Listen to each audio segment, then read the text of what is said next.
Vamos a ver el marco conceptual para información financiera, capítulos 5, 6, 7 y 8. En el capítulo 5, reconocimiento y baja en cuentas. El proceso de reconocimiento, criterios del reconocimiento, relevancia, representación fiel y baja en cuentas. El reconocimiento simultáneo de ingresos y gastos relacionados se denomina, en ocasiones, correlación de costos con ingresos. La aplicación del concepto del marco conceptual conduce a esta correlación cuando se deriva del reconocimiento de cambios en activos y pasivos. Sin embargo, la correlación de costos con ingresos no es un objetivo del marco conceptual. El marco conceptual no permite el reconocimiento en el estado de situación financiera de partidas que no cumplen la definición de un activo, un pasivo o patrimonio. No todas las partidas cumplen la definición de alguno de los elementos que se reconocen. La falta de reconocimiento de una partida que cumple la definición de uno de los elementos hace al estado de situación financiera y al estado o estados de rendimiento financiero menos completo y puede excluir información útil de los estados financieros. La información sobre los activos, pasivos y patrimonio, ingresos y gastos es relevante para los usuarios en los estados financieros. Vemos la incertidumbre sobre la existencia y la baja probabilidad en una entrada o salida de beneficios económicos. El reconocimiento de un activo o pasivo concreto es apropiado si se proporciona no solo información relevante, sino también representación fiel de ese activo o pasivo, así como de cualquier ingreso, gasto o cambios en el patrimonio restante. Vemos la incertidumbre en la medición, donde nos indica que para un activo o pasivo sea reconocido debe ser medido. En algunos casos, el nivel de incertidumbre implicado al estimar la medición de un activo o pasivo puede ser tan elevado que podría ser cuestionable si esa estimación proporciona una representación suficientemente fiel a ese activo o pasivo, como de cualquier ingreso, gasto o cambios en el patrimonio resultantes. Otros factores sería la representación fiel de un activo, pasivo, patrimonio, ingreso o gasto reconocido. Implica no solo el reconocimiento de ese elemento, sino también su medición, así como la presentación e información a revelar de información que le corresponda. Por ello, al evaluar si el reconocimiento de un activo o pasivo puede proporcionar una representación fiel del activo o pasivo, es necesario considerar no meramente su descripción y medición en el estado de situación financiera. Para un activo, la baja en cuentas normalmente ocurre cuando la entidad pierde el control de todo o parte del activo reconocido. Y para un pasivo, la baja en cuentas normalmente ocurre cuando la entidad deja de tener una obligación presente por la totalidad o parte del pasivo reconocido. En el capítulo 6 veremos la medición, bases, costo histórico, valor corriente, factores, características. Es probable que la consideración de las características cualitativas de la información financiera útil, unida a la restricción del costo, den lugar a la selección de bases de medición diferente para los activos, pasivos, ingresos y gastos. Puede ser necesario en una norma describir cómo implementar la base de medición seleccionada en esa norma. Para esa descripción podría incluir la especificación de las técnicas que puedan o deban usarse para estimar una medida aplicando una base de medición concreta, la especificación de un enfoque de medición simplificado que es probable que proporcione información similar a la proporcionada por una base de medición preferente, o la explicación de la forma de modificar una base de medición, por ejemplo, excluyendo del valor del cumplimiento de un pasivo el efecto de la posibilidad que la entidad pueda dejar de cumplir con ese pasivo, a lo que llamamos riesgo crediticio propio. A diferencia del valor corriente, el costo histórico no refleja cambios en valores, excepto en la medida en que esos cambios se relacionen con el deterioro del valor de un activo, o un pasivo pasado a ser oneroso. El costo histórico de un activo es cuando se adquiere o crea, es el valor de los costos incurridos en una adquisición o creación, que comprende la contraprestación pagada para adquirir o crear el activo, más los costos de la transacción. El costo histórico de un pasivo es cuando se incurre en él o es tomado, ese es el valor de la contraprestación recibida para incurrir o tomarlo menos los costos de la transacción. Si ya hablamos del valor corriente, indicamos las mediciones del valor corriente proporcionan información monetaria sobre los activos, pasivos e ingresos y gastos relacionados, usando información actualizada para reflejar las condiciones en la fecha de medición. Debido a la continuidad de actualización, los valores corrientes del activo y pasivo reflejan los cambios desde la fecha de medición anterior y en las estimaciones de flujos de efectivo y otros factores reflejados en los valores corrientes. Si hablamos del valor razonable, refleja la perspectiva de los participantes del mercado. Participantes de un mercado al que tiene acceso a la entidad. El activo o pasivo se mide utilizando los mismos supuestos que los participantes del mercado utilizarían al fijar el precio del activo o pasivo, en el supuesto de que dichos participantes del mercado actuasen en mejor interés económico. El valor razonable puede determinarse directamente observando precios de un mercado en el activo. Otros casos que se determinan directamente usando técnicas de medición, por ejemplo, técnicas de medición basadas en los flujos de efectivo, lo cual refleja todos los factores, estimación de los flujos de efectivo futuro, posibles variaciones en el importe estimado o calendario de flujos de efectivo, valor temporal del dinero, entre otros. Puesto que el valor en uso y el valor de cumplimiento se basan en flujos de efectivos futuros, no incluyen costos de transacción en el momento de la adquisición de un activo o la asunción de un pasivo. Sin embargo, el valor en uso y el valor de cumplimiento incluyen el valor presente de los costos de transacción que una entidad espera incurrir en la disposición final del activo o en la satisfacción del pasivo. Ya hablando del costo corriente, indicamos que como costo histórico son valores de entrada que reflejan precios en el mercado que en la entidad adquiriría el activo o incurriría en el pasivo. Por ello, es diferente del valor razonable, valor en uso y valor del cumplimiento, que son valores de salida. Sin embargo, a diferencia del costo histórico, el costo corriente refleja condiciones en la fecha de medición. Al seleccionar una base de medición, es importante considerar la naturaleza de la información que producirá la base de medición en el estado de situación financiera y en el estado de rendimiento financiero.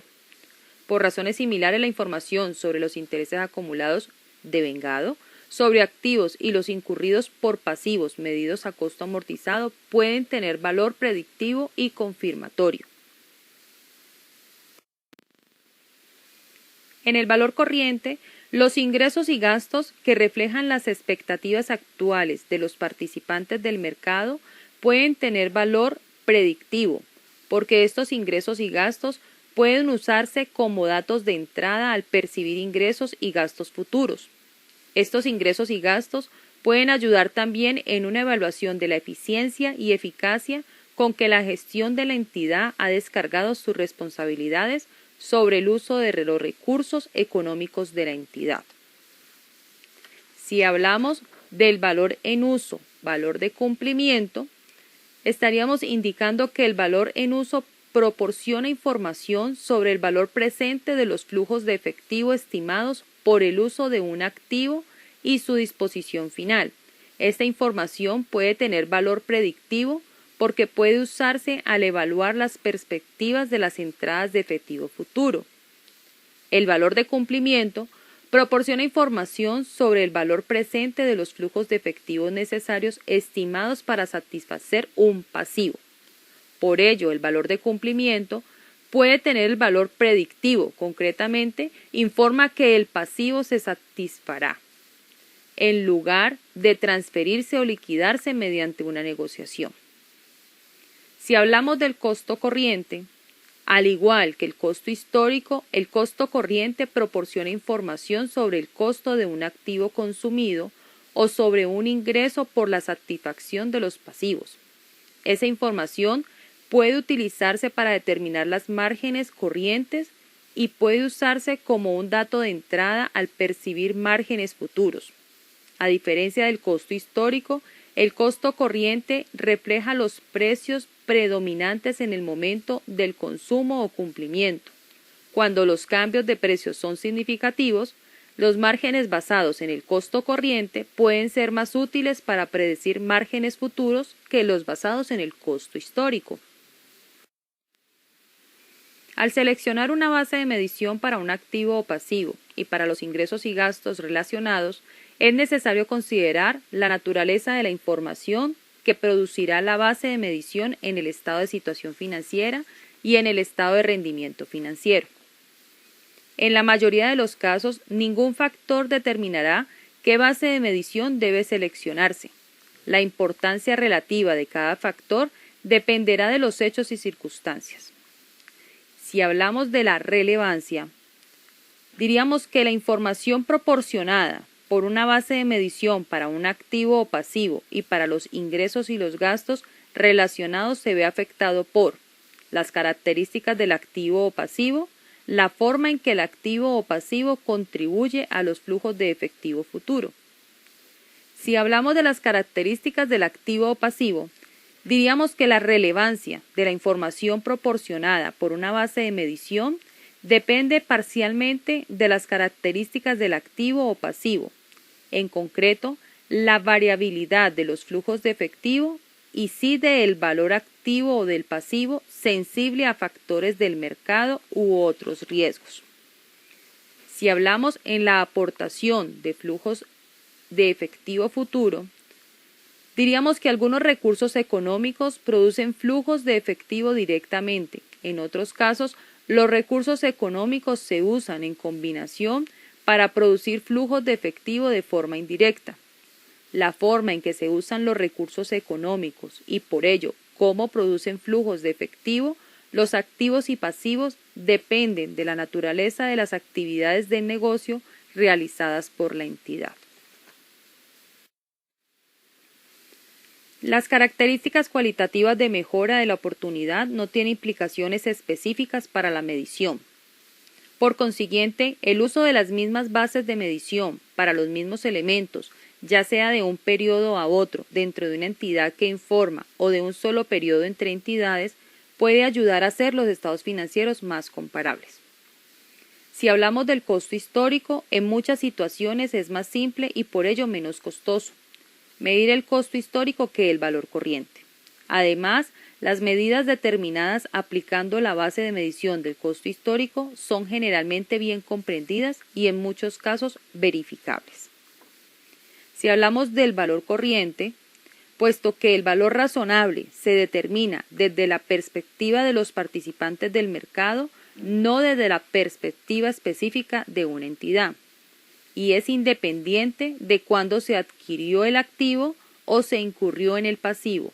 Activos y pasivos idénticos medidos al valor razonable se medirán, en principio, por el mismo importe en las entidades que tengan acceso a los mismos mercados.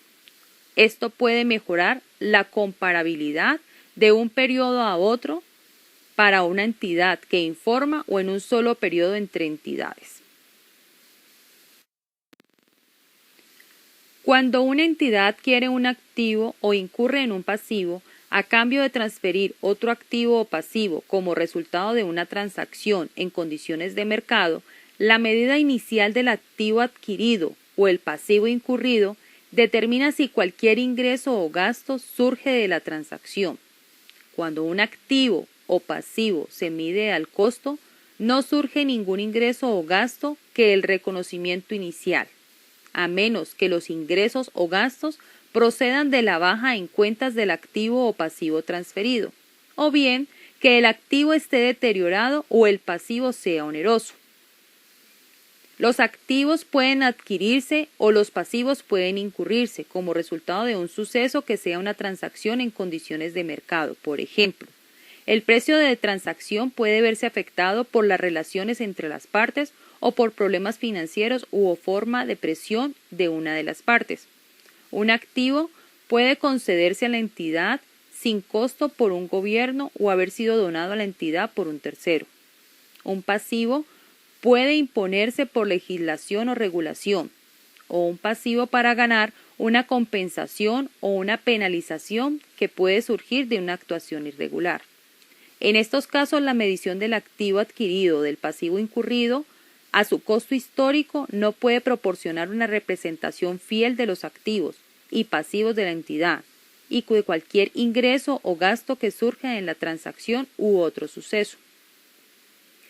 Más de una base de medición, en muchos casos, la forma es comprensible y de proporcionar esa información se debe utilizar una base de medición única tanto para el activo como para el pasivo en esta situación financiera como para los ingresos o gastos relacionados con el estado de rendimiento financiero.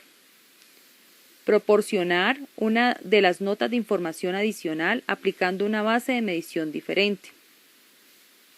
Sin embargo, en algunos casos esa información es más relevante o da lugar a una representación más fiel de situación financiera de la entidad y su rendimiento financiero, a través del uso de una base de medición o un valor corriente para el activo o el pasivo en el estado de situación financiera, una base de medición diferente para los ingresos y gastos relacionados en el estado de resultado del periodo. Puesto que los estados financieros con propósito general no están diseñados para mostrar el valor de una entidad, el importe en libros total del patrimonio no será igual generalmente a el valor de mercado agregado de los derechos sobre el patrimonio sobre la entidad, el importe que podría obtenerse por la venta de la entidad como un todo, bajo la hipótesis de negocio en marcha, o el importe que podría obtenerse por la venta de todos los activos de la entidad y la liquidación de todos sus pasivos. Si ya hablamos de las técnicas de medición, diría que puede usarse para aplicar una base de medición modificada. Por ejemplo, el valor del cumplimiento modificado para excluir el efecto de la posibilidad que la entidad pueda dejar de cumplir un pasivo, riesgo crediticio propio, ejemplo, la modificación de las bases de medición puede que en ocasión dar lugar a información que es más relevante para los usuarios de los estados financieros o puede ser menos costosa producir y comprender. Sin embargo, las bases de medición modificadas pueden también ser más difíciles de comprender para los usuarios en los estados financieros. En el capítulo 7 veremos la presentación e información a revelar, presentación como herramientas de comunicación, objetivos y principios, clasificación, activos, pasivos y patrimonio, clasificación, ingresos y gastos. La comunicación efectiva de la información de los estados financieros requiere centrarse en los objetivos y principios de presentación e información a revelar en el lugar de centrarse en reglas. Clasificar la información de forma que agrupe las partidas similares juntas y las diferentes en forma separada. Y agregar información de forma que no se ensombrezca con detalles innecesarios o agregación excesiva. Los objetivos y principios de presentación e información a revelar sirven para facilitar la comunicación efectiva de información en los estados financieros y al desarrollar los requerimientos de presentación e información a revelar en las normas. La introducción de los objetivos de presentación e información a revelar en las normas apoya la comunicación efectiva en los estados financieros porque estos objetivos ayudan a las entidades a identificar la información útil y a decidir cómo comunicar la información de forma eficaz. La clasificación de los activos y pasivos vemos que sería apropiado cuando la clasificación de los componentes por separado mejore la utilidad de la información financiera resultante. Por ejemplo, podría ser apropiado separar un activo o pasivo de componentes corrientes y no corrientes, procediendo a clasificar dichos componentes por separado. Si hablamos de la compensación que ocurre cuando una entidad reconoce y mide un activo y un pasivo como dos unidades de cuentas separadas, pero los agrupa en el estado de situación financiera por un importe neto único. La compensación clasifica partidas diferentes juntas y por ello generalmente no es apropiada. La compensación de activos y pasivos difiere de tratar un conjunto de derechos y obligaciones como una unidad de cuentas. Si hablamos de la clasificación del patrimonio, diríamos que es la proporción de información útil que puede ser necesario clasificar los componentes del patrimonio por separado si alguno de ellos están sujetos a requerimientos concretos de carácter legal.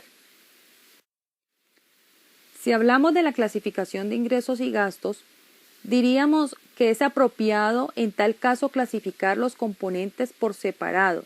Si, haciéndolo así, mejoraría la utilidad de la información financiera resultante.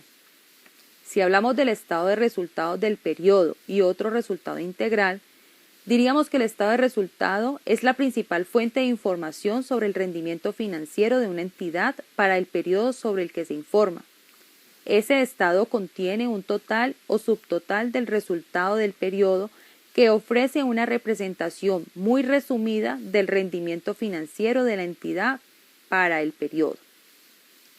Si ya hablamos de la agregación, diríamos que la agregación oculta parte de ese detalle. Por ejemplo, necesita encontrarse un equilibrio de forma tal que la información relevante no se enmascare por un gran importe con detalle insignificante o por una agregación excesiva. Puede ser necesarios niveles diferentes de agregación en partes distintas de los estados financieros. Por ejemplo, habitualmente en el estado de situación financiera y en el estado o estados de rendimiento financiero proporcionan una información resumida y más detallada que se facilita en las notas. El capítulo 8 nos habla del concepto de capital y el mantenimiento de capital. Vemos conceptos de capital, conceptos del mantenimiento de capital y la determinación del resultado, ajustes por mantenimiento del capital. La mayoría de las entidades adoptan un concepto financiero del capital al preparar sus estados financieros. Bajo esta concepción del capital, que se traduce en la consideración del dinero invertido o del poder adquisitivo invertido. Capital es sinónimo de activos netos o patrimonios de la entidad. El concepto elegido indicará el objetivo que se espera para obtener al determinar el resultado, incluso aunque puedan existir ciertas dificultades de medición al aplicar en la práctica el concepto elegido. El concepto del mantenimiento del capital se relaciona con la manera en que la entidad define el capital que quiere mantener. Proporciona la conexión entre los conceptos de capital y los conceptos de ganancia porque proporciona el punto de referencia para medir esta última, lo cual es un prerequisito para distinguir entre lo que es rendimiento sobre el capital de una entidad y lo que es la recuperación del capital. Solo en las entradas del activo que excedan las cantidades necesarias para mantener el capital pueden ser consideradas como ganancia y por tanto como rendimiento del capital. Por ello, la ganancia es el importe residual que queda tras haber deducido los ingresos, los gastos, incluyendo en su caso los correspondientes ajustes para el mantenimiento del capital. Si los gastos superan los ingresos, el importe residual es una pérdida. El modelo contable utilizado para la preparación de los estados financieros estará determinado por la selección de las bases de medición y del concepto del mantenimiento del capital. Los diferentes modelos contables tienen diferentes grados de relevancia y fiabilidad, y como entre otras áreas, la gerencia debe buscar un equilibrio entre estas dos características. El marco conceptual es aplicable a una amplia gama de modelos contables y proporciona una guía para preparar y presentar los estados financieros por medio del modelo escogido. Podemos ver que en los ajustes del mantenimiento del capital, la reevaluación o reexpresión del valor de los activos y pasivos dan lugar a incrementos o decrementos en el patrimonio, aun cuando estos incrementos y decrementos cumplan la definición de los ingresos y gastos respectivamente. no son incluidos dentro del estado de resultados bajo ciertos conceptos del mantenimiento de capital.